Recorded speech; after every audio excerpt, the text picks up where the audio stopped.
Hello guys, welcome to my daily blog. তোমরা সবাই কেমন আছো? চলে এসেছি একটি নতুন ভিডিও নিয়ে। বাবার বাসায় বেড়াতে এসে চলে গিয়েছিলাম মন্দিরে। এটা কিন্তু শনিবারের ভিডিও।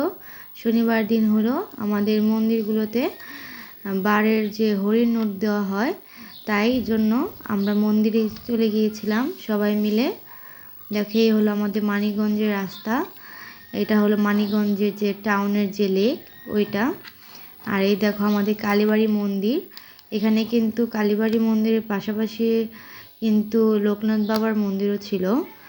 এখানে কিন্তু দুর্গা পূজা হয়, বাসন্তী পূজা হয়, সরস্বতী পূজা হয়, অষ্টকালীন নীলাকীর্তন হয়।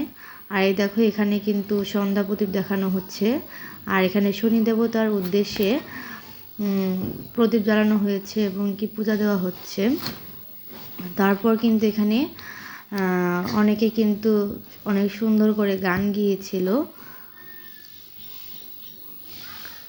আসলে প্রতি শনিবারে অনুষ্ঠানটা হয়, তবে মাসের শেষের দিকে অনুষ্ঠানটি আর কি বেশি জাঁকজমকভাবে হয়। মাসের শেষে বা মাসের প্রথম শনিবারে হলো সবাই আসে। দেখো এখানে অনেক সুন্দর করে কীর্তন গাওয়া হচ্ছিল, সন্ধ্যা কীর্তন। সবাই মিলে সন্ধ্যা আরতি করছে। এখানে এখনও লোকজনের ভিড় হয়নি, তবে আর একটু পরে লোকজন হবে। এখানে দেখো আমার মেয়ে কিন্তু ঠাকুরকে নমো দিয়ে নিচ্ছে, ঠাকুর প্রণাম করে নিচ্ছে। তো তোমাদের কাছে আমার ভিডিওগুলো কেমন লাগে আমাকে কমেন্টে জানিও। আমার চ্যানেলটি সাবস্ক্রাইব করো, লাইক কমেন্ট শেয়ার করো। তো আজ এই পর্যন্তই, টাটা।